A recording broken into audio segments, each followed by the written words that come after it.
저는 지금까지 제 삶을 봤을 때 긍정적인 평가를 한다면 매년 저에게는 꿈이 있었던 것 같습니다.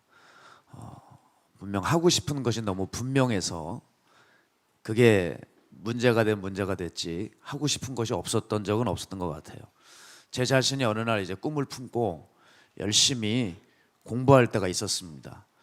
다니던 대학 다 관두고 다시 이제 꿈을 품으면서 남들 놀고 즐길 때 그렇게 도서관 가서 힘들게 학원 다니면서 시간을 쪼개면서 밤을 새면서 공부했던 때가 있었습니다. 뭐 그렇게 뛰어난 머리는 아니었지만 평범한 머리를 가지고 있었기 때문에 어떻게든 더욱더 최선을 다해서 노력을 해서 공부했던 때가 있었는데요. 요즘 이렇게 시간이 좀 없다 보니 설교를 준비할 시간이 물리적으로 좀 제약을 받습니다. 시간이 없어서 밤새는 날이 좀 잦게 돼요. 그러다 보면 제가 혼자 무슨 생각을 하고 있냐면, 야, 이게 웬일이냐, 어떻게 된 게 나는 맨날 시험 공부만 하고 있는 사람 같다.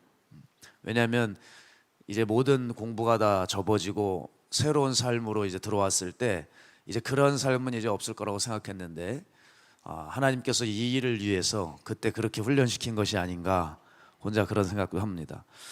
그 정도로 정말 시험 하나 있으면은 잘 봐야 꿈을 이룰 것 같아서 성적 하나에 한 과목당 애착을 가졌던 때가 있었습니다. 그때 저를 누가 보면 저 사람 참 열심히 산다, 참 애쓴다, 잘 되었으면 좋겠다, 뭐 이런 말을 했을 수 있습니다. 근데 지금 제 삶을 돌이켜보면 제 자신을 위해 살아온 삶이 깊으면 깊을수록 그만큼 영적인 삶은 얕다는 것을 제가 깨닫습니다. 제가 제 삶을 위해 투자하면서 과연 하나님과 함께 했었나 생각해 봐요. 하나님이 원하시는 삶은 챙기고 있었나? 아니더라고요. 한마디로 저는 세상적으로는 열심을 다한 것 같은데 영적으로는 게을렀습니다. 저는 제가 최대한 제가 원하는 삶을 챙기려고 한 순간 그만큼 영적으로 게으름에 빠졌다는 사실을 뒤늦게 알게 되었죠. 자, 그런 의미에서 우리가 오늘 게으름에 대해서 잠시 한번 살펴보기 원하는데, 여러분, 게으름 뭐라고 생각하십니까? 자, 맨날 누워서 유튜브나 넷플릭스 따위나 보고 있는 그런 사람이 있다고 해보죠.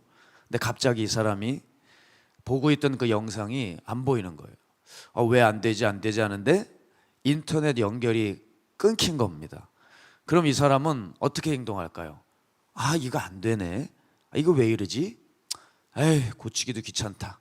잠이나 자자. 그래서 잘 것 같죠? 안 잡니다. 갑자기 열심히 전화를 하기 시작하고, 이거 인터넷 끊겼다 그러고, 기사 언제 오냐 그러고, 갑자기 그렇게 늘 누워있던 그 사람이 부산스럽게 움직이기 시작해요. 여러분, 게으름의 본질이 여기 있어요. 누워서 잠만 자고 아무것도 안 하는 것이 아니라 자기 하고 싶은 것은 자기 하고 싶은 것만 고집하는 삶이 바로 게으름의 삶이라는 거예요. 자, 그런 의미에서 저는 제가 종으로 부름을 입기까지 돌아보면 좀 다른 젊은이들보다는 철이 금방 들고 열심히 산 것 같은데, 주님 보시기에는 영적으로 영 아닌 거예요. 주님 보시기에는 저는 주님과 상관없는 일을 하고 있었어요. 그래서 주님은 그 삶의 길을 더 이상 가지 못하게 하시려고 일방적으로 제가 가고 있는 길을 막으시고 진로 방해를 하시면서 제 발에 신을 벗기셨어요. 저는 그런 주님의 갑작스러운 방문과 간섭에 너무 깜짝 놀라서 생각지도 못하게 신학을 선택하고 종의 길을 걸어갔습니다. 사람들은 아마 그렇게 생각했을 겁니다. 저를 아는 사람들은 제가 왜 갑자기 신앙을 하느냐고, 왜 갑자기 종이 됐느냐고 어리둥절하고 이해를 하지 못하겠지만, 또 어떤 사람들이 이렇게 비꼴 수 있습니다. 저게 시험을 망쳤구만, 저게 시험을 망쳐가지고 저 신학을 가는구나, 이런 생각을 했을 수 있습니다. 여러분, 생각해 보십시오. 시험을 망쳤다고 신학을 갑니까? 네? 시험을 잘 봐야 신학 가야 되는 거 아니에요? 시험을 망쳤다고 갈 게 따로 있지, 이 길이 어떤 길인데 신학을 가겠어요? 예? 다른 일을 하죠. 다른 과를 가고.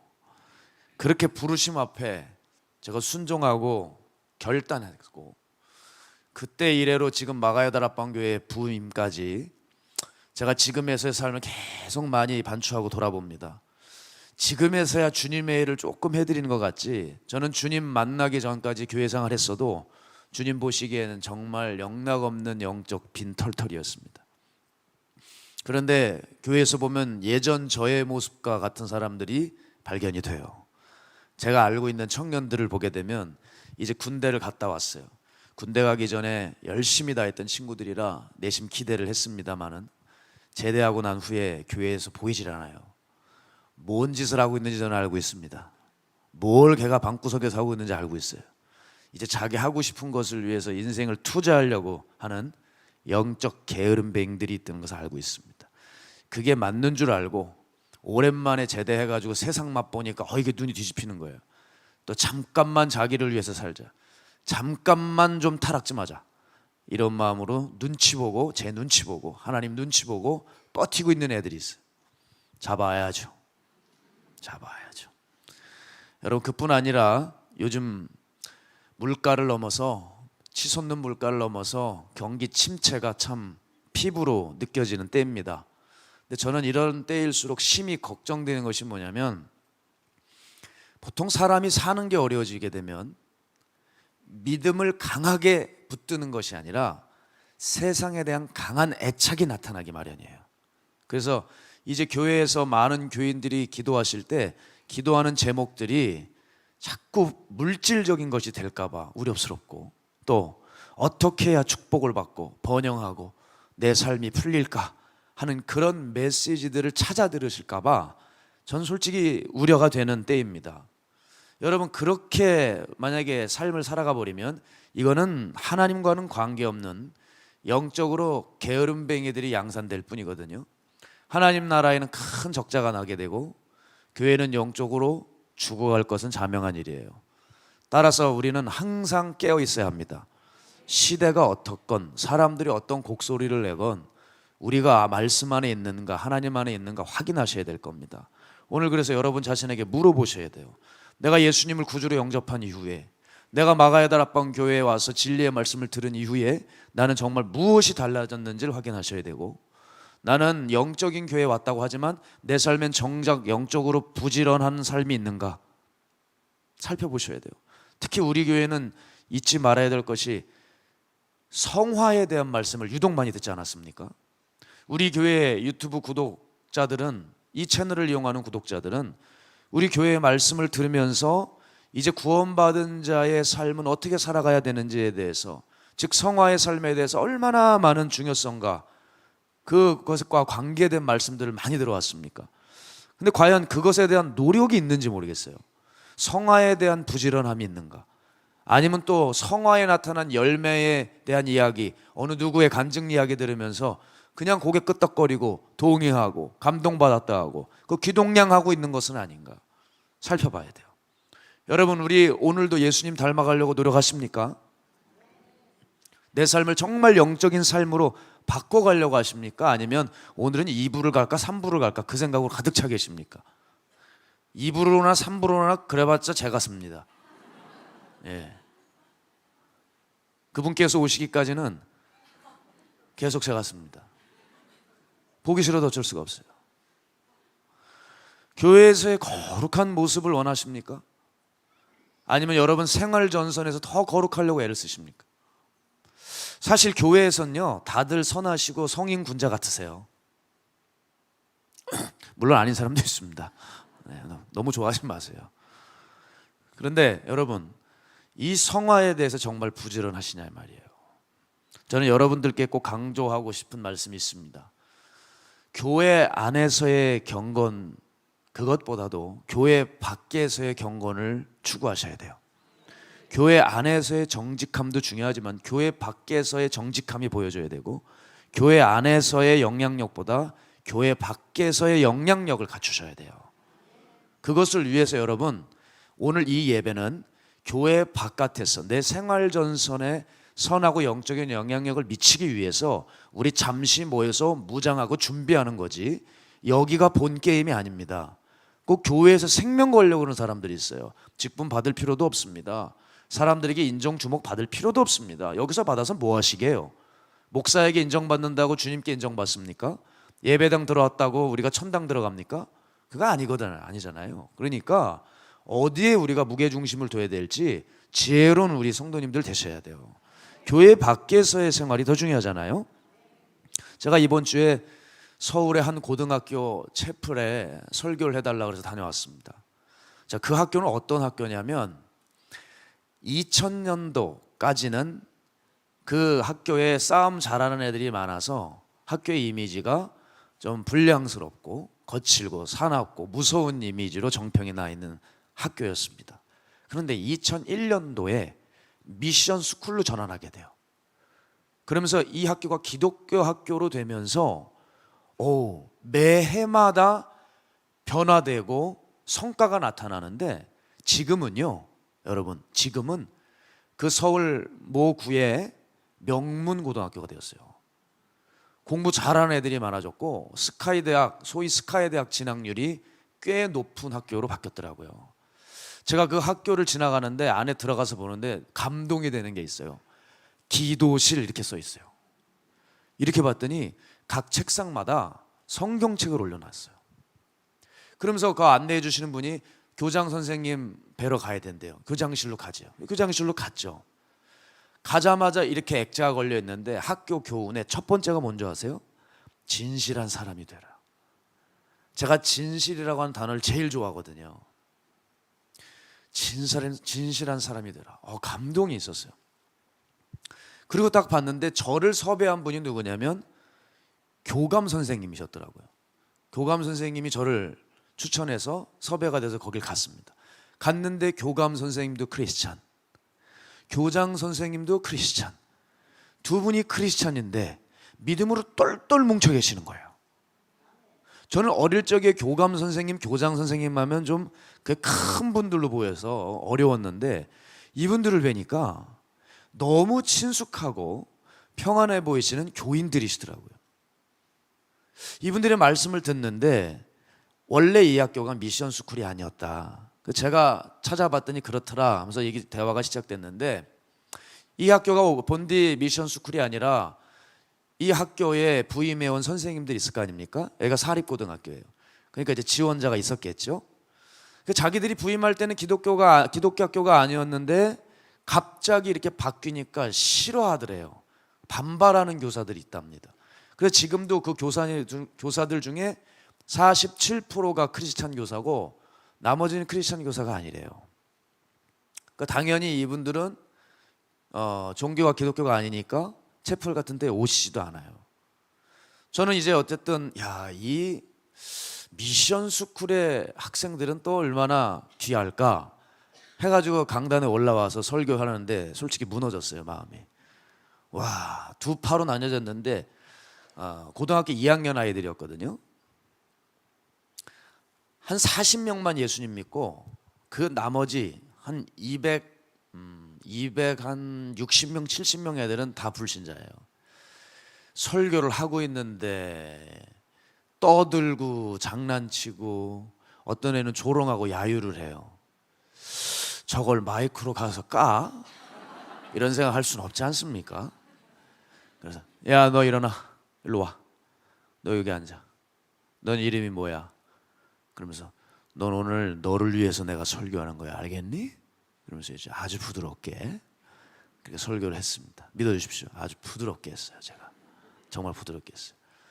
그래서 설교를 하는데 애들은 소위 깽판 치고 있는데 정말 설교를 해야 되나 말아야 되나, 그래서 두세 번을 주의시켰어요. 조용히 해라.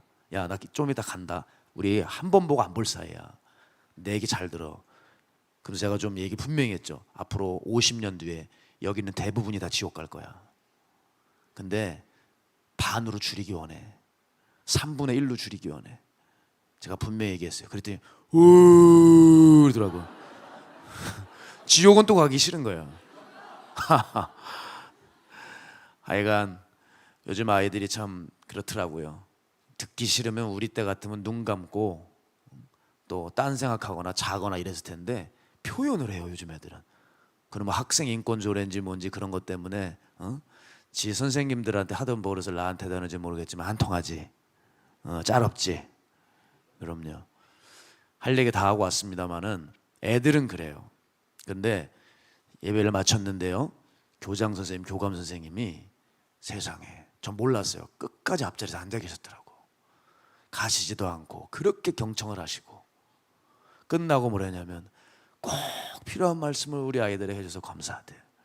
주의 종이 이 학교에 온 거에 대해서 영광이래. 너무 하나님 말씀을 잘 들어야 돼요. 감사하대요. 제가 이 두 분께 은혜를 받고 왔어요. 제가 무슨 말씀 드리려고 하냐면요, 요즘 학생들의 실태를 제가 언급해 드리려는 게 아니라 이 두 분이요, 교회 안에서의 경건과 정직이 아니라 교회 밖에서 자신이 믿고 있는 그 분명한 믿음을 가지고 반발과 어려움이 있어도, 학생들의 야유가 있어도 끝까지 교장 선생님, 교관 선생님이 그냥 자리만 마련해주고 쑥 그냥 집무하는 사무실로 가실 수 있는 문제잖아요. 끝까지 들으시면서 같이 예배하시고, 학생들에게 어떻게 하면 복음이 전해주고, 어떻게 하면 내 학교에서 예수님의 사람으로 살아갈까, 그 어떤 노력하는 모습들이 보일 때 얼굴도 그렇게 선하세요. 정말 아름다웠어요. 정말 아름다웠어요. 그분들 뵙고 돌아오면서 누구 생각났을까요? 바로 여러분. 그죠? 어떻게 하면 우리 성도님들 이렇게 살아가실 수 있을까? 우리는 어디에 뭘 하든지 우리가 하나님 나라를 위해 해야 할 일을 해야 하는 영적으로 부지런한 사람들이 되어야 됩니다. 그저 우리의 삶, 내 가족을 위한 이기적인 삶을 살기에 바쁘고 내 평안한 삶을 위해서만 산다면 우린 주님의 제자가 될 수 없습니다. 누가복음 14장 26절에 보면, 무릇 내게 오는 자가 자기 부모와 처자와 형제와 자매와 더욱이 자기 목숨까지 미워하지 아니하면 능히 내 제자가 되지 못하고. 자, 그런 맥락에서 오늘 본문의 무리 중에 한 사람이 예수님께 왔습니다. 선생님, 내 형을 명해서 그 유산을 나눠서 빨리 나를 주게 해주십시오. 그래요. 자, 유대 사회에서 이 유산의 문제를 랍비에게 요청하고 랍비가 이 문제를 해결해 주는 일은 종종 흔한 일이었습니다. 이 사람은 예수님이 랍비 이상 같으니까 이 문제를 부탁하면 빨리 해결을 줄 거라고 믿었고 기대가 컸죠.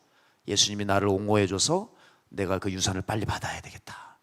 그러나 주님은 그 유업의 문제를 해결해 주기는커녕 그 찾아온 그 사람의 마음의 동기를 폭로하셨어요. 그는 오직 자신의 재산과 쾌락과 안전에만 관심을 갖고 있는 영적 게으름뱅이였습니다. 영적으로 행할 것은 전혀 하지 않는 자였어요. 오히려 가지고 있는 재산을 가지고 형 것까지, 형이 더 많이 가져가는 것 배 아팠겠죠? 빨리 내 거 가져오고 싶었죠? 지금 지 거가 있을 텐데 말이죠. 내가 가지고 있는 재산을 가지고 남을 돕는다거나 또 가난하고 병든 이웃을 섬긴다거나 뭐 이런 생각이 아니라 그냥 내 것을 잃어버릴까 봐 아등바등하는 모습. 영적인 건 아무것도 없는 거예요. 아무것도 없는 거예요. 우리 교회들도 그렇지 않아요? 내 자리 뺏길까 봐, 내 위치 내려올까 봐, 내 부서가 잘 돼야 되는데 온갖 옥신각신 경쟁하고 갈등하고 온 난리 부르스를 떨죠. 영적인 건 하나도 없어요. 냄새만 날 뿐이지. 자, 여러분, 오늘 이 설교를 잠시 들으면서 그럼 남 돕는 게 그럼 정말 영적인 건가요? 묻는 분이 계실 수 있어요. 제가 왜 이 말씀을 드리냐면 영적인 것에 대한 정의를 분명히 잘 내리셔야 돼요. 영적인 것. 영적인 것이 무엇일까요? 하나님 기쁘시게 하는 게 영적인 겁니다. 네? 귀신 떠돌아다니는 거 보고서 잡는 게 영적인 게 아니고, 그러고 나서 버림받은 사람들이 얼마나 많습니까? 하나님 기쁘시게 해드리는 게 영적인 일이에요. 이사야 58장 6절 보면 이렇게 나와 있죠. 내가 기뻐하는 금식은 밥 굶는 게 아니다. 밥 굶으면서 네가 원하는 그 욕망을 위해서, 욕심을 위해서 달라고 소리 지르는 게 아니라, 내가 기뻐하는 금식은 흉악의 결박을 풀어주며 멍에의 줄을 끌어주며 압제당하는 자를 자유하게 하며 모든 멍에를 꺾는 것이 아니겠느냐. 또 줄인 자에게 내 양식을 나누어 주며 유리하는 빈민을 집에 들이며 헐벗은 자를 보면 입히며 또 네 골육을 피하여 스스로 숨지 아니하는 것이 아니겠느냐. 금식기도 하고 말씀 연구하고 제자 훈련하고 다 좋은데 너희들 이것을 통해서 최종적으로 무엇을 알아야 되느냐? 주님의 마음을 알라는 거예요. 주님의 뜻에 순종하라는 거예요. 이게 영적 생활이고 이게 영적인 것이라는 겁니다. 이거 아니면 다 율법이요 쓰레기들이에요. 이걸 못하고 껍데기만 중시했던 바리새들은 예수님께 책망을 들을 수밖에 없었습니다. 마태복음 23장 23절 보면 화 있을진저 외식하는 서기관들과 바리새인들이여 너희가 박해와 회당과 근처에 11조는 들이되 율법에 더 중한 바 정의와 긍휼과 믿음은 버렸도다. 그러나 이것도 행하고 저것도 버리지 말아야 할지니라. 아멘. 이 사람의 요구 앞에 예수님은 그 문제에 대해서 개입하고 싶어 하지 않으셨습니다. 그리고 언짢으신 투로 이렇게 말씀하셨습니다. 누가 나를 너희의 재판장으로 삼았느냐? 누가 나를 너희들의 물건 나누는 자로 세웠느냐? 이 말은 무슨 말이에요? 나는 이 땅에 이런 냄새나고 탐욕적인 문제를 해결하러 오지 않았다. 난 이 일을 관여하는 것에 대해서 전혀 관심이 없다. 번지수 잘못 찾았다. 이 말이에요. 오히려 주님은 이 사람에게 유산의 문제, 유업의 문제가 아니라 탐심의 문제를 가르치는 계기로 삼으셨어요. 오늘 본문의 15절 보면 삼가 모든 탐심을 물리치라. 사람의 생명이 그 소유에 넉넉한 데 있지 아니하니라 하시고. 아멘. 놀라운 것은 여러분, 예수님께서 물질의 탐심에 대해서 얘기하시는데 사람의 생명에 대한 언급을 하고 계시다는 겁니다. 자, 이게 얼마나 세상과 정반대인지 모르겠습니다. 사람들은 물질과 소유가 있어야 살만 나고 생명을 유지할 거라고 얘기하지만 주님께서는 그 탐심 때문에 너희들 죽을 수 있다고 말씀하십니다. 하나님의 말씀은 세상과 정반대예요, 여러분. 그러니까 그 소유가 나를 풍요롭게 할 것 같고 그것이 나에게 굉장히 기쁨을 줄 것 같지만 주님은 그것으로 인해 생명을 잃는다고 하세요. 여기서 이 생명은 육적 생명도 포함된다고 저는 봅니다. 육적 생명, 영적 생명도 다 잃을 수 있어요. 여러분, 우리가 뉴스를 볼 때 살인사건 나는 거 보면 대부분 그 동기가 돈 아닙니까? 여러분 90년대 지존파 아시잖아요. 옛날 지존파는 누구만 골라 죽였습니까? 돈 있는 자들, 강남의 부자들만 골라 죽였어요. 돈에 대한 염증으로 인해 돈 가진 자들에 대한 자신의 돈에 의한 상처로 인해 돈 있는 자들에 대한 화풀이를 했다 이 말입니다. 돈으로 인한 살인사건이 얼마나 많아요. 게다가 예수님이 영적으로도 이렇게 말씀하시죠. 부자가 천국 들어가기가 얼마나 어려운지 낙타가 바늘기 들어가는 것보다 어렵다. 그 마음의 탐심이 얼마나 복음의 메시지를 가로막는지, 영적 메시지를, 영적 구원을 가로막는지, 영적 생명을 가로막는지 그걸 보라는 거예요. 세상 말에 이런 말이 있죠. 옛날 저 고향에도 어르신들이 이런 말 많이 했어요. 개똥밭에 굴러도 이생이 났다고. 전 그래도 개똥은 싫은 것 같아요. 아무리 생각해도 개털도 싫고. 네. 죄송합니다. 우리 개를 사랑하시는 분들 요즘 말 조심해야 된다 그러더라고요. 큰일 난다 그러더라고요. 하긴 요즘에 아시잖아요. 네? 멀리서 보니까 저렇게 좋은 유모차가 있어? 앞에 가서 이러고 어떤 애일까 봤더니 개가 4마리가 들어가 있어. 그렇게 좋은 유모차를 끌고 다녀. 그럼 뭐라 그래야 돼요? 개모차라 그래야 돼요? 먹다 죽은 귀신 때깔도 좋다. 그런가요? 잘 모르겠어요. 먹다 죽은 사람이 있을까요? 여러분, 이런 말들만 봐도 무슨 말이죠? 일단 세상 가치는 죽어도 하나님 나라의 가치와는 맞지 않는다는 뜻입니다. 그런데 교회들이 이 세상 가치의 영향을 받아서 오늘도 내일도 무슨 고민하는 줄 아세요? 성전을 크게 짓니 많이, 파이프 오르간을 놓니 많이, 교회에 카페를 들여놓니 많이. 여러분, 다 좋은데요, 이거를 하셔야 돼요. 그래서 뭐가 남느냐는 거예요. 그래서 뭐가 남느냐. 우리가 뭘 투자하고 시도하는 건 좋은데 우리가 좀 지혜를 내면 그 다음을 보시라고요. 그래, 카페 만들었어요, 교회. 아니, 만들지 말란 얘기 아닙니다. 저희도 있었으면 좋겠어요. 순모임할 장소가 없지 않습니까? 그렇죠? 제가 그래서 애를 썼어요. 여기 공사할 때 어떻게든 공간을 만들어 드리려고. 여기 만들었잖아요. 여기 아세요? 순모임을 나오셔야 알지. 요 2층에 돌아가면 있어요. 여러분, 투자하는 거 좋은데 이렇게 해서 뭐가 남느냐는 거예요. 생명이 남아야죠. 생명이 남을 것 같으면 하세요. 뭐든지 다 하세요. 생명이 남는다면 그렇게 하세요. 근데 어떤 분이 저한테 그래요. 목사님, 전 돈이 많대요. 돈이 얼마나 많으시길래 돈이 많다 그럴까? 정말 많으신 것 같아요. 그래서 늘 이 교회 저 교회 건축한다 그러면 듬뿍듬뿍 다 헌금해 드렸대요. 내가 지금까지 살면서 건축 헌금은 빠지지 않고 도왔는데 지금 후회가 된대. 차라리 그 돈으로 전도할 걸. 차라리 그 돈으로 가난한 사람 구제할 걸. 왜냐하면 자기의 삶을 돌아볼 때 자기가 하나님이 허락하신 것으로 정말 하나님 기뻐하신 일을 하지 못했다고 생각하더라고요. 어느 분도 어느 교회 얘기만 나오면 막 고개를 절레절레 흔들어요. 거기 뭐 교회 목회자가 얼마나 돈을 좋아하는지, 저도 거기 1,000만 원 갖다 바쳤는데 왜 했는지 모르겠다고. 목사님 거기 아니에요, 거기 아니에요. 제가 다 알아요, 다 알아요. 여러분, 제가 뭐 구차하게 이런 냄새나는 얘기 꺼내려고 그러는 게 아니라 뭘 하든 있잖아요, 생명으로 남아야 돼요. 뭘 했는데 나름대로 물질을 벌었어요. 땅을 부었어요. 부동산을 팔았어요. 근데 그게 자기 과시, 자기 탐심, 자기 인정에서 나온 일이면은 정말 돈만 날리신 거예요. 전 정말 불쌍하고 안 된 사람들이 교회 안에 있어요. 뭐냐면 있는 돈 없는 돈 다 끌어써서 교회에 다 갖다 바쳤는데 죽었는데 지옥이야. 너무 불쌍한 거예요. 근데 왜 그렇게 됐을까요? 이렇게 주님께 바치면 주님이 더 주시겠지. 내가 이렇게 하면 교회에서 나 인정해 주겠지. 이렇게 탐심이 가득한데 거기서 무슨 구원과 은혜가 나오겠어요? 자, 오늘 유산 문제로 예수님을 찾아온 사람의 모습에서도 또 볼 수 있습니다. 제가 설교 초반에 게으름에 대한 개념을 말씀드렸듯이 그 개념이 그대로 나오는 거예요. 사람은 절대 자기가 원하는 일에 대해서는 게으르지 않습니다.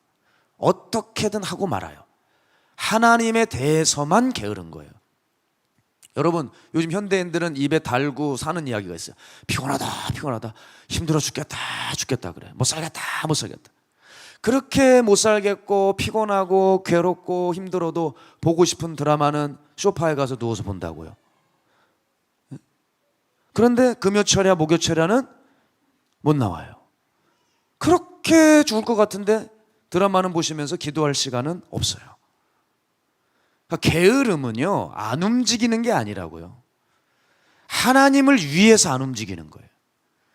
그러니까 여러분도 이제 더 이상 오늘 이 예수님 앞에 찾아 나온 사람처럼 돈 문제, 채무 문제 가지고 주님 앞에 나아가지 마세요.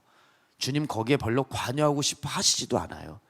그 자꾸 돈 문제로 가지고 나와서 기도 부탁하시는 분들 있죠. 정말 무슨 부도를 맞고 어려운 분들은 그럴 수 있습니다. 그런데 그 정도가 아닌데 자꾸 작은 것 가지고 주님 앞에 나오는 분들 별로 주님께서 기뻐하지 않으세요. 영적인 것을 위해서는 기도 한 번 안 하다가 물질적이고 경제적인 이유 앞에서는 그냥 펄쩍펄쩍 뛰고 큰일 날 것처럼 난리치는 분들 계시잖아요. 하나님은 고개를 돌리고 싶어 하세요.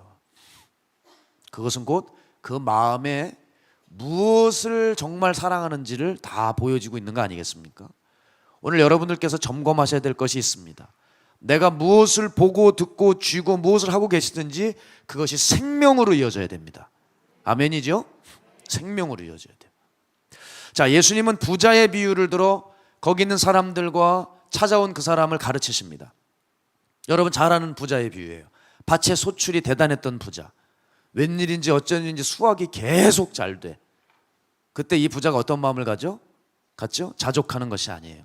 이제 이 정도면 됐다 하는 게 아니에요. 가난한 사람에게 눈길 돌리는 것이 아니라 이 많은 것들을 더 쌓아야 되겠다. 내 곳간을 더 크게 지어서 거기 쌓아야지. 몇 년을 써도 남을 공식을 생각하니까 너무 좋은 거예요. 이 정도면 내 아들 때까지 손주 때까지 다 먹고 사는 거야. 지화자 좋구나. 너무 행복한 거예요. 자, 여러분 조심하셔야 돼요. 내가 일이 잘 될 때를 조심하셔야 돼요. 일이 잘 될 때. 안 될 때는 하나님 찾게 돼 있어요. 그런데 잘 될 때가 문제입니다. 잘 될 때 여러분 어떤 마음이 우리 마음에 자꾸 드는지 확인해 보세요. 어떤 마음이 드는지. 요즘 이렇게 잘 나가는 한 유명 호텔 대표가 인터뷰를 해서 이게 화제가 되고 뭐 조회수가 굉장하던데, 제가 이분에 대해서 일대기를 한번 들었어요. 듣는데 이런 얘기를 하더라고요. 10억이 있으면 100억이 또 갖고 싶다는 거예요. 그리고 100억이 생기면은 거기서 만족하는 게 아니라 200억이 갖고 싶대요. 그래서 사람이 만족할 수 없대요. 그래서 자기는 더 열심히 산대요. 자, 이게 도전이 될 수 있죠, 어떤 면에서. 그런데 보세요, 이거는 어디까지나 세상 사람의 열심입니다. 그렇죠? 이걸 배우면 안 돼요. 이런 사람들 보면서 저희 열심히 사네, 저희 대단하네, 젊은 사람이. 그렇게 생각하시면 안 돼요. 뭐예요? 우리가 열심히 하되 무엇을 위해서 열심히 하느냐가 중요한 거 아니에요? 크리스찬은? 무엇을 열심히 하느냐. 일이 잘 되고 더 차고 넘치고, 그래서 무엇으로 이어지게 할 것인데요? 탐심입니까? 하나님 나라입니까? 자, 자기에 대하여 부요한 자는 그 가진 것이 허무하게 사라질 것입니다. 그러나 오직 하나님에 대해서 부요한 자만 영원히 남을 것입니다. 자기에 대해 부요한 사람, 그 사람 80, 90이 돼도 목사님 뭐 제 재산 여전히 그대로 있는데요, 안 사라지는데요, 이러고 따질 분들 계실 수 있어요. 그런데 저는 이렇게 말씀드리고 싶어요. 죽은 재벌들에게 가서 나중에 지옥 가면 가서 물어보라고. 그 사람에게 허무한지 안 허무한지 그 재벌에게 한번 물어보세요. 저는 이렇게 생각해요. 재벌을 만약에 지옥에 가서 만나고 올 수 있다면 당신 다시 살아난다고 해도 재벌로 살겠느냐? 그러면 죽어도 그렇게 안 살 거라고 할 겁니다. 왜? 자기 평생의 노력이 결국 생명으로 이어지지 못하고 죽음으로 끝났기 때문에. 죽음으로 확정된 길이 돈이고 탐심이라는 것을 지옥에서 뼈저리게 깨달았기 때문에 내가 미쳤어요? 재벌로 다시 살게? 그럴 겁니다. 이와 같이 여러분, 자기에 대하여 부요한 것은 그 목숨 걷어가면 그걸로 끝이에요. 허망한 것이라 아무것도 남는 게 없어요. 그래서 20절 부자에게 주님께서 말씀하시잖아요. 오늘 밤에 내 영혼을 도로 찾으리니 그러면 내 준비한 것이 누구의 것이 되겠느냐, 이 어리석은 자야. 따라서 우리가 마음에 올라오는 욕심과 탐욕, 이것은 결국 심판을 부르는 것이에요. 여러분, 이 말씀이 들리셔야 돼요. 근데 이 말씀이 안 들릴 정도로 너무 오랫동안 세상을 사랑하고 거기에 빠져 사는 사람들이 있습니다. 성경에 보면 롯과 같은 사람들이에요. 이 롯은 영적 게으름의 대표적인 인물 아니겠습니까? 그가 얼마나 세상에 빠져서 어디까지 무너질 수 있는지를 보여줬어요. 자, 롯은 신앙인이었습니다. 신앙인이지만 탐심을 가질 때 어디까지 무너질 수 있는지 보여줬다고요. 신앙의 모습은 사라진 지 오래였습니다. 천사를 통하여 심판이 올 것이라고 예고했어요. 그런데 그 소돔과 고모라에 대해 미련을 못 버리고 민기적대는 모습을 보세요. 심판의 불이 떨어지고 있는데도 빨리 안 떠요. 그냥 저기 소활 땅으로 가게 해달라 그러는 겁니다. 소활 땅으로. 여러분, 소활이 먼 땅이 아니에요. 조금 차 타고 가면 갈 수 있는 곳이란 말이에요. 거기로 가겠다는 거예요. 확 떠나버려야지. 미련을 못 버리는 거예요, 미련을. 사랑하는 여러분, 우리 눈이 열려야 됩니다. 눈이 열려야 됩니다. 제가 금요 차례 때도 말씀드렸지만 구원받은 자녀에게는 어떤 눈이 생기냐, 가치를 매길 줄 아는 눈이 생겨요. 그래서 말씀드렸죠. 여러분, 다시 한번 안 오신 분들을 위해서 제가 질문 던질게요. 빳빳한 아주 빛나는 새 1,000원 몇 장이 있어요. 그리고 구겨진 5만 원짜리 한 장이 있어요. 여러분, 어떤 거 선택하시겠어요? 다들 구겨진 5만 원짜리가 말은 해요. 그런데 여러분, 세상을 선택하신다고요. 빳빳한 반짝거리고 화려한 1,000원짜리 딱 쥐고 있어요. 이게 우리가 세상을 선택하는 모습이에요. 하나님 나라를 저버리고. 눈이 열려야 구겨진 것 같고 뭔가 힘겨워 보이고 좁은 길 같지만 그 5만 원 붙드는 겁니다. 근데 눈이 안 열렸기 때문에 오늘도 내일도 맨날 1,000원짜리만 주워가고 있는 거예요. 예? 애들 아이스크림도 못 사줍니다. 이제는 물가가 얼마나 올랐는지 아이스크림도 못 사주는 작은 돈이라고요. 그게 세상이라 이거예요. 알지 못하면 이렇게 당하고 마는 겁니다. 그러나 알면 다릅니다. 어느 공사장 간부가 인부들을 다 불렀어요. 불러서 이 일을 시켰다 그래요. 계속 여기 있는 이 땅들을 팔아. 그러니까 이 인부들은 그냥 간부가 시키니까 땅을 판 거예요. 땅을 팠는데 다시 묻어라 그러는 거예요. 흙을 또 묻었어요. 팔아. 또 땅을 팠대요. 다시 묻어라. 여기 또 땅을 팔아. 다시 묻어라. 다시 와서 땅을 팔아. 다시 묻어라. 그러니까 이제 화들이 난 거예요. 이거 보세요. 장난합니까 지금? 왜 우리가 자꾸 이렇게 무의미한 일들을 계속 해야 되는데요? 그때 현장 소장이 나타나서 이런 말을 딱 하더라는 거예요. 여러분, 우리는 지금 가스가 새고 있는 것을 찾고 있는 겁니다. 이 가스가 터지면 수많은 사람들이 다치고 죽습니다. 따라서 우린 지금 쉴 새가 없습니다. 열심히 파야 합니다. 그 얘기를 한 거예요. 그제서야 인부들이 깨닫고 이해하고 계속 땅을 파기 시작했어요. 여러분, 이 인부들은 똑똑한 사람들이에요.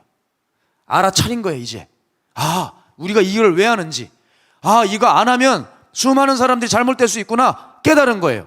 근데 교회에서는 이 이유를 몰라요. 목사들 보고 십자가를 전해야 된다, 천국가지옥을 외쳐야 된다, 성도들을 살려야 된다, 교회를 일으켜야 된다. 그러면 왜 그걸 해야 되는데? 왜 우리가 성도들을 이뤄야 되는데? 왜 그런 설교해가지고 헌금이 줄어야 되는데? 모르는 거예요. 알려줘도. 목회자들은.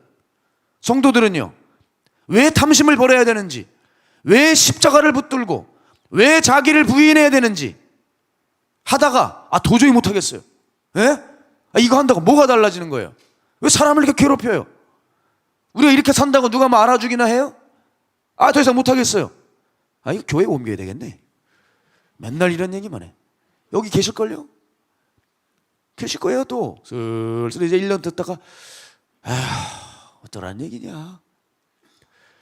일주일 내내 힘들다가 온 사람한테 맨날 십자가하고 죄 얘기만 하고 무슨 일이냐 이게. 그게 축복이에요. 여러분, 정말 부탁이에요. 축복이에요. 죽음 뒤에 분명한 실제 세계를 안다면 그런 얘기 못 한다니까요. 그래서 알면 달라요. 알면 달라요. 눈이 열리면 달라지는 거예요. 저는 그래서 어디를 가든 항상 죽음을 준비하라는 말씀을 전하고 다녔습니다. 이번 고등학교 때 가서도 그랬고, 애들에게 죽음을 준비하라는 말은 쉬운 얘기 아니죠. 지옥을 전했으니까. 왜냐하면 저에게 주는 시간이 딱 제한적이에요. 한 번 만나고 다시는 못 만날 애들이에요. 뭘 전할까? 애들 신나게 웃기고 갈까? 옛날 어렸을 때부터 얘기 꺼내대면서 재미나게 하면서 교훈 던지고 갈까? 아무리 생각해도 그럴 수가 없는 거예요. 시작부터 그냥 짜증날지라도 한 명이라도 건져야 되겠다는 마음으로 그 말씀을 전하는 거예요. 반응을 끌어오지 못할지라도 이 말씀을 전하고 가자. 그런데 여러분, 그 고등학교 아이들이 반응이 없었지만 오면서 무슨 생각이 들었냐면, 과연 교회 성도들의 태도와 정말 다를까? 이런 생각이 들었어요. 이제 거친 티를 안 내죠. 여러분, 아이들과 어른들의 특징이 뭐예요? 똑같이 마음으로 싫어하는데 우린 어떤 기술이 발달했어요? 겉으로 티를 안 낼 뿐이죠. 그러나 이미 여러분의 마음은 멀리 가셨어요. 겉은 티가 나지 않는다고 해도 속은 탐심으로 가득 차 있다면, 말씀은 점잖게 듣고 있는데 교회 밖에 경건이 없다면 이게 무슨 의미가 있어요? 그러니까 눈이 열리지 않은 사람들은 이렇게 아무리 알려주고 십자가, 진리, 자기 부인, 좁은 길, 이거 다 잔소리입니다. 그리고 오늘도 내일도 자기에게 부하기 위해 노력할 겁니다. 그러나 기억하셔야 돼요. 자기에게 심은 자, 자기에게 뿌린 자는 다 빼앗길 겁니다. 그러나 하나님에 대해서는 우리가 작은 것 하나를 심을 때 그것이 사라지지 않습니다. 주님 주신 말씀, 지극히 작은 형제에게, 소자에게 한 것을 내가 잊지 않겠다. 네가 결단코 상을 잃지 않겠다. 맞습니다. 여러분, 제가 섬겼던, 암으로 죽어갔던 많은 환우들이 있었습니다. 제가 오랜 시간 그분들을 섬겼지만 사실 솔직히 말씀드려서 제게 주어진 상황 가운데 섬긴 겁니다. 제가 그 부모들이나 가족들처럼 늘 옆에 상주하면서 섬겼겠습니까? 불가능하죠. 목회를 하다 보니 시간을 정해서 지속적으로 갔던 것뿐이에요. 그런데 어느 날 주님이 제게 뭐라고 하시냐면, 내가 너의 섬김을 잊지 않겠다. 어마어마한 걸 한 거 아니에요. 네가 이 영혼을 사랑한 것을 잊지 않겠다. 그때 제가 눈물이 팽 돌았습니다. 왜냐하면 내 수고를 아셨네, 그런 말도 안 되는 것 때문이 아니라 주님이 이 작은 것 하나도 기억하시는 분이시구나. 하나님이 얼마나 하나님에 대해서 하나님을 생각하고 우리 일상 가운데 자그마한 순간에도 하나님을 너무 크게 생각해 드리는 것도 아닌데 그냥 하나님을 잊지 않고 하나님 잠깐 생각해 드리는 것도 하나님 잊지 않으시는구나. 내 마음이 전심으로 그 환자에게 쏟아부은 것이 아닐지라도 네가 네 상황 속에서 내가 기뻐하는 것을 알아서 내 마음이 전심이 아니라 반심이라도 네가 그것을 했구나. 하나님 이걸 잊지 않으시는 그 하나님의 성품을 보고 눈물이 팽 도는 거예요. 제가 잊지 못하는 사랑했던 한 성도가 있습니다. 살 것만 같았어요. 정말 제가 송도에 살았던 분인데 그분 모시고 마가의 다락방 예배드리고, 왜냐하면 저는 마가의 다락방에 대한 어떤 소망이 있었어요. 여기 오면 산다는, 저는 아주 강한 믿음이 있습니다. 주님, 이 딸을 살려주셔야 합니다. 전 지금도 믿어요. 아마누들 전 마가의 다락방 예배 오셔야 된다고 봐요. 여기서 역사하시는 성령님께서 어떻게 역사하실지 아무도 몰라요. 그래서 어떤 이는 즉시 낫게 하시고, 어떤 이는 시간이 가면서 점차 치유되게 하여 주시고, 어떤 이는 때로는 치유하시진 않았지만 그에게 무한한 하늘의 기쁨을 주셔서 천국으로 이끌어 주시는 그런 놀라운 일들도 있고, 저는 그 딸을 늘 그 집에서 이쪽으로 데려온 일에 열심을 다했습니다. 이상하죠. 그래도 마가의 다락방 예배 드리고 나면 마음이 평안하시고 힘이 생기시고 버티셨어요. 그러나 안타깝게도 그분은 소천하셨어요. 그러나 지금도 감사한 것은 그분이 예수님을 알았다는 것 때문에 제 마음의 위로를 받을 수 있었습니다. 그분을 섬겨온 날, 이제 뭐가 힘들었냐면 이제 그 섬기는 시간도 정드는 거 아세요? 이제는 섬기고 싶어도 섬길 수가 없구나. 그리고 돌아서는데 시간이 남아 있어요. 이제 옛날엔 빠듯했지만 이제는 제 시간이 남았어요. 그분을 섬기는 시간이 비어 있잖아요. 근데 구멍이 뻥 뚫려 있는 것 같아요. 그분 장례식장을 다 치르고 그분 떠나보내는 날이었어요. 이제 관이 나갔습니다. 발인이었어요. 그분은 이렇게 화장장에 놓고 빠져나오는데 이상한 마음이 들더라고요. 빛이 이렇게 그 아침 햇살이 비치는데 제 이마에 이렇게 햇살이 가득했어요. 새로운 세계에 들어가는 느낌이 이상하게 들더라고요. 여러분, 영적인 것은 무슨 언어로 설명을 못해요. 이제 다시 내 삶에 어떤 새로운 지평을 여시겠구나, 새 삶으로 나를 인도하시겠구나, 그게 뭔지를 몰랐어요. 지금 생각하니까 마가의 다락방교회 부임이에요. 뭐지? 난 이제 지금까지 했던 사역이 아니네. 다른 어디론가 들어가고 있네. 주님께서 제 삶을 이끌어 주시는데 그 마음의 채워짐, 감사함, 그 어떤 충만함, 설명을 할 수가 없는 것이었는데요, 한 가지는 제가 알아요. 이게 생명이더라고요. 생명이에요. 나 그냥 이렇게 살다가 죽었어도 좋겠다.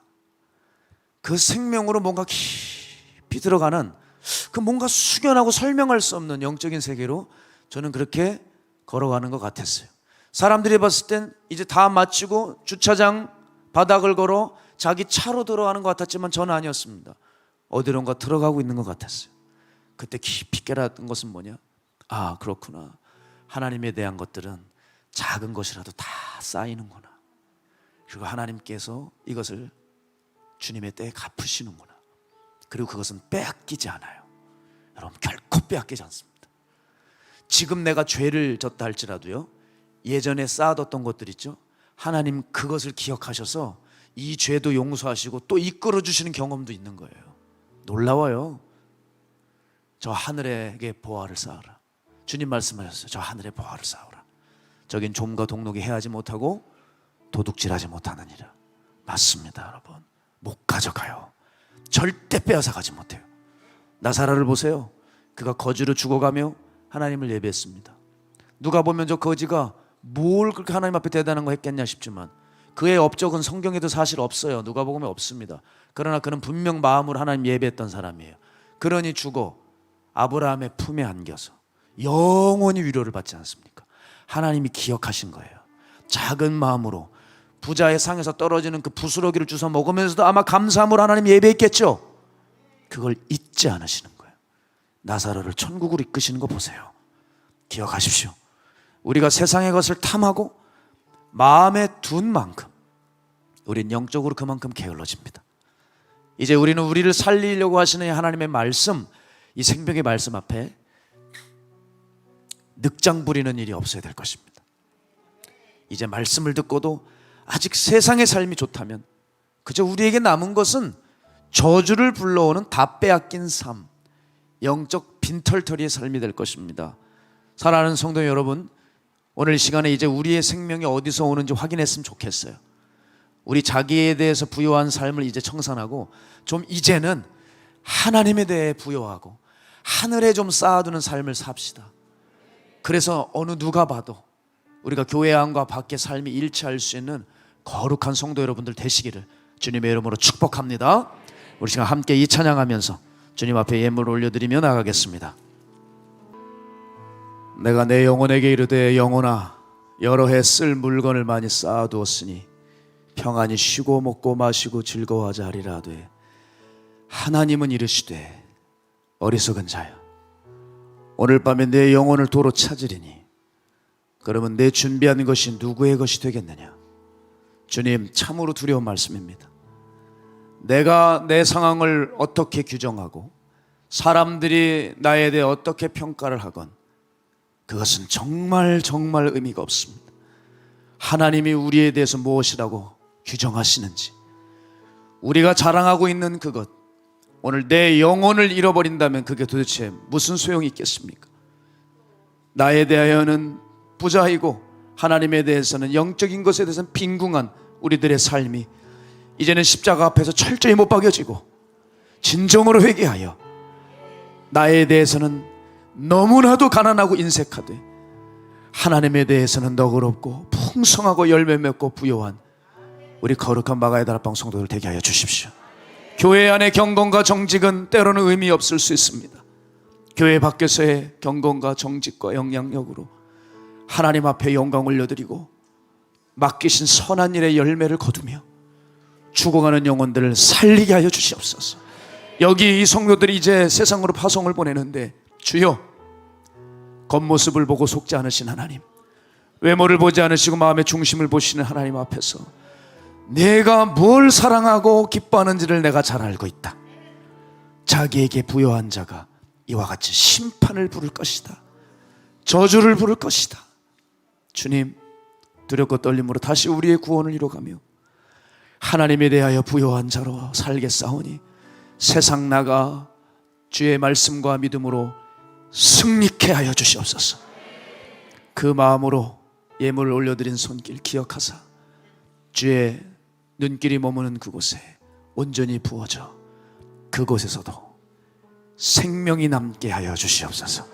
살아계신 예수님의 이름으로 축복하고 기도드렸습니다. 아멘.